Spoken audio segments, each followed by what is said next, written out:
Fager, winner of 3 straight Summer Nationals events at Lincoln, is the track's all-time winningest super late model driver. New drivers joining us here this evening, giving us another star-studded field of 41 super late models. And one thing is for certain, whenever you come to a Bob Sargent Adam Mackey promoted racetrack, they are laying the water to it, and you know that it's going to just get better and better as the night goes on.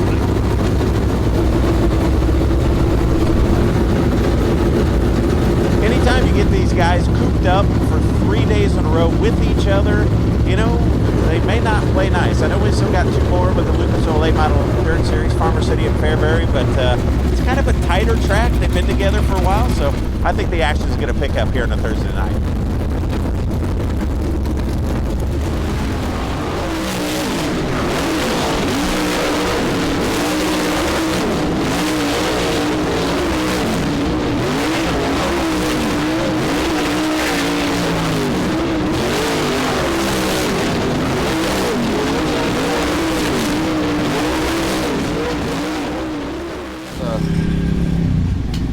Do that J-bar, do that. Yeah. Could be worse. Feel any better? Doesn't feel horrible. Definitely not getting through the corners. Way too tight on entry still. I thought you looked good down there in one getting in, but you struggled to get turned. It's bearing the nose down both ends. What was it? What did we get down to time-wise? They were 13.1 fastest and you were 13.4. But yeah, no good there. No good. It just, like you said, gets tight and then crips up. And Squirrel then 12.9. Chevy was a 13.1 fastest in the first Yeah, Squirrel was Yeah. 12.90. Getting faster. So, Davenport and Bab and Overton were the ones who beat you in yours as well. Yeah. That's Moran. Over, yeah.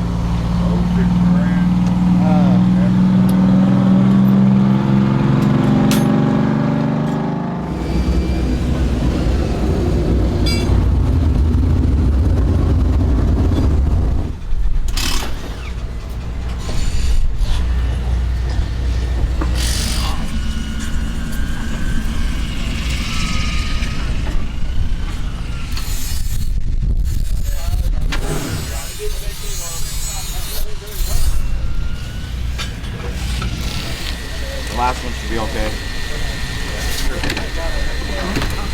Red hair. Yeah. I can get on it. Let go.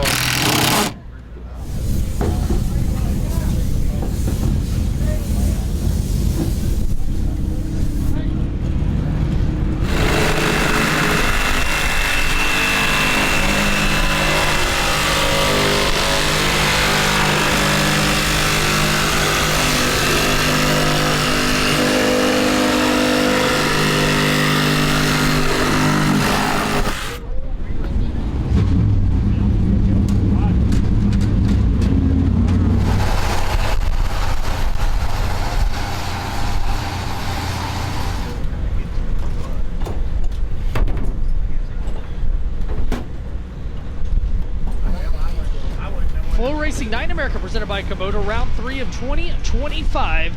42 super late models in the pit area, and it's time now for Sunoco Race Fuels qualifying. We'll send 3 cars at a time.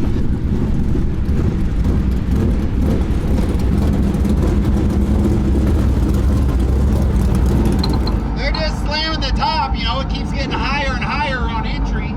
They're not really driving in on the, you know what I mean, bearing on the cushion because it's so low through the center out. It's not like a harder mark to hit. You know how sometimes you got that little line to hit? It's basically fucking wide open down on that end.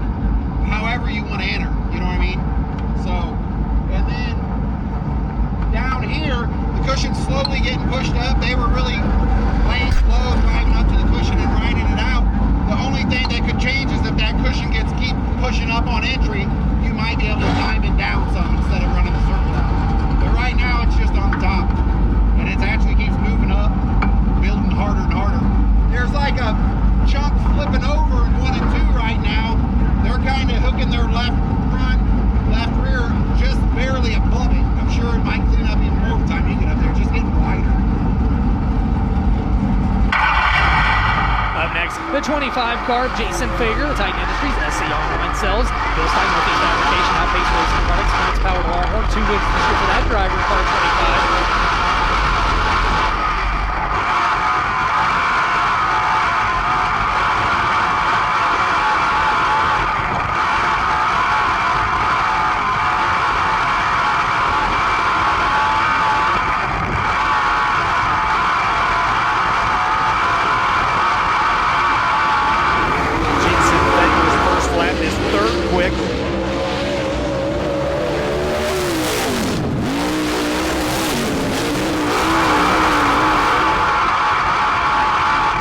Jason Fager's best lap time, third quick, 1:2.936.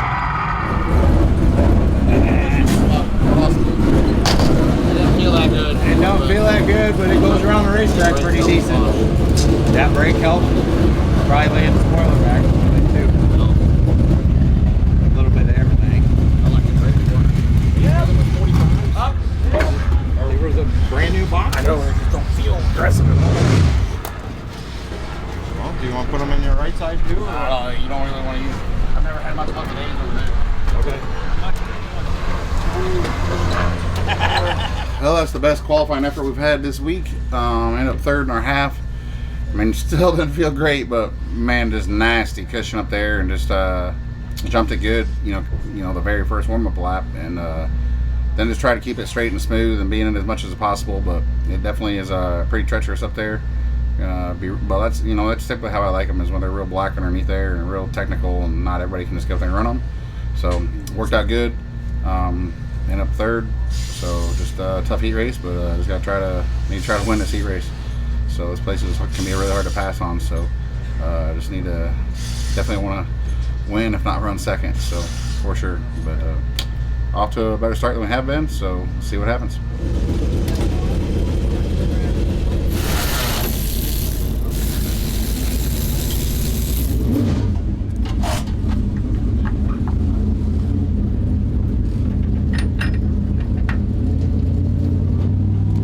A wild week, and right now they've gone out, they bladed the curb down, they're rolling it in.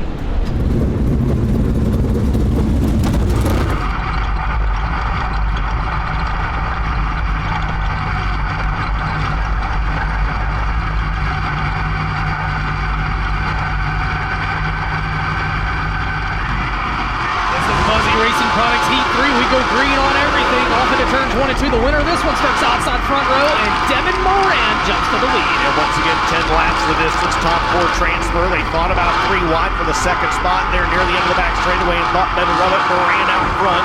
The end of lap number 1, Ryan Gustin over Fager for second. Ethan Dodson running.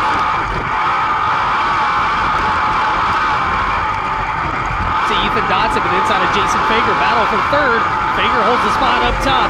Meanwhile, out front, Devin Moran over Ryan Gustin, Jason Fager, and Ethan Dodson. And really fanning out side by side a lot down in turns 1 and 2, but mostly behind that lead quartet. Again, the top 4 transferring.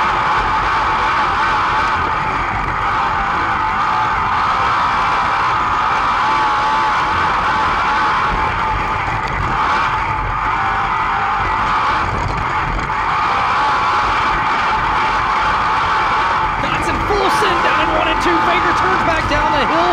What a battle for third. Here comes Troutman to join the battle. It's good old-fashioned slider fest here at Lincoln Speedway on an Illinois bullring, and here comes Troutman. He wants to join the party. 3 cars battling for just a couple transfer spots. Carson Ferguson going to make it 4. This all happens behind the lead duo of Devin Moran and Ryan Gustin.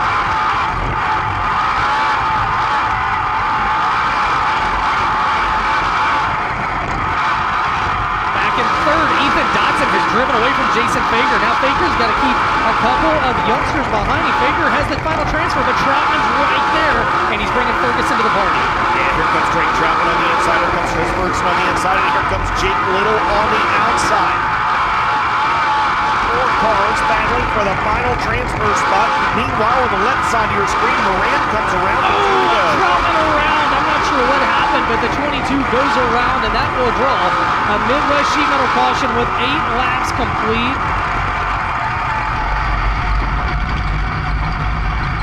Well, Devin Moran leads the way. Ryan Gustin second. Ethan Dotson third. Fager fourth. 2 laps remain, and we're back underway. Top 4 of the feature. Winner outside the front row. And that masterful job of driving by Carson Ferguson may be the ticket he needs to work his way into the show as he continues to utilize the inside of the racetrack. He'll now try to work by the 25 of Jason Fager, coming around then to the Allgaier performance. 1 to go. Yeah, and it was almost like during that caution, that bottom not as good on the restart, as Moran is going to pull away down the back straightaway. Final time into turns 3 and 4, and Devin Moran leads throughout, and he takes the checkered flag in Buzzy Racing Heat Race 3.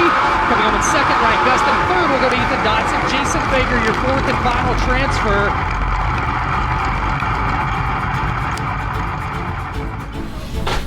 All prelims are in the books, and at 20 minutes till 9 local time on a Thursday night at Lincoln Speedway, tonight's 50-lap, $20,000 to win Kubota A-Main is staged in the staging lane. 24 cars, 50 laps, over $68,000 total purse money.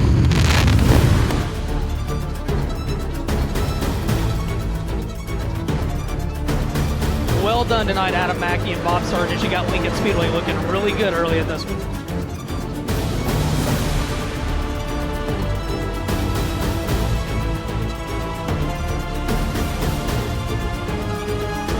It is go time tonight on this tight quarter-mile boring.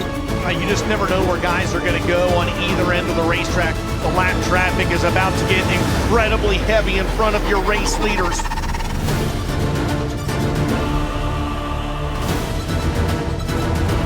Outstanding race in the land of Lincoln. If you're not yet convinced, you gotta get out here at some point, ladies and gentlemen.